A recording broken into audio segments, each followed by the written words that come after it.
Hello and welcome everyone.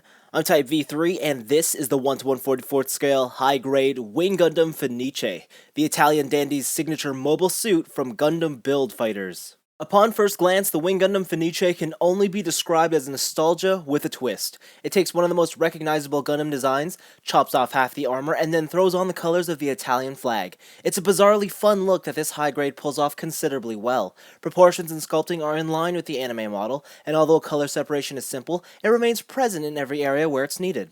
Stickering is very minimal too, limited to the head sculpt and central chest piece. In fact, because of this, the model kit needs almost no extra details to fill in. As long as you're equipped with a single black Gundam marker, you're good to go. I was genuinely surprised by how great the Fenice looked with almost no effort. So as you might imagine, the build itself was very simple. However, there were some neat aspects to it. Because of the Gundam's asymmetrical stylings, the building never got repetitive. Even small changes felt new and exciting. It was also a very fast build, taking me about 2/3 the normal amount of time when compared to other high grades. Articulation on the Wing Gundam Fenice is shockingly great. The head is on two ball joints that provide expressive range. There's a waist swivel and a torso crunch. Both do a decent job. The wings can each be fully extended and move about laterally. The arms are connected on a swing-out polycap. The shoulder and shoulder pads are on independent hinges. There's a bicep cut, double-jointed elbows, and a ball-jointed wrist. The front hip skirts have a single joint, while the sides have a second that allow them to swing back. The legs share a hinged connection. The hips are on universal joints with plenty of range. Finally, there's a thigh swivel, double-jointed knees, and the tops of the ankles are on a single forward hinge, while the bottoms are on a ball joint. To put it simply, this Gundam can pose. Even more so, almost none of it is impeded and all the joints provide plenty of range. Definitely setting the bar high for other high grades. The Fenice comes with 3 major accessories, and none of which are an extra set of hands. First up are the beam rapier and mantle. There's not much to say on the sword except that it's nice to not have a boring beam saber.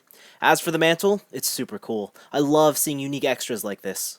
The other accessory is the Buster Rifle Custom. Initially, it appears very similar to the one used by the original Wing Gundam, but the gimmick here is that the bottom section splits off into another gun. Again, another cool idea. When not in use, these weapons can even be stored on the model kit itself. The rifle pegs into the backside of the Gundam, while the rapier's hilt snaps onto the underside of the left arm. By now it should be pretty obvious. The high-grade Wing Gundam Fenice is downright amazing.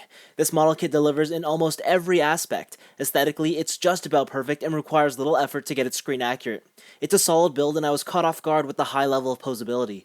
Weapons are exceptional too. The only downside is a lack of optional hands, and to be honest, it's not much of a real issue here. This is probably one of the best, if not the best, high grade to come out of Build Fighters. Of course, if you're still not sold, then how about this? It's the Wing Gundam, the mobile suit that introduced an entire generation to the Gundam series. On top of that, it's done up in such a sensational theme. It really is an immensely fun kit, and if you have even the slightest bit of curiosity, capitalize on that interest. It'll be worth it. But that's all for me. Thanks for watching, and before I go, I'll let you in on a little secret. I actually hate the look of the Wing Gundam, yet sentimentality always gets the better of me every time I see it.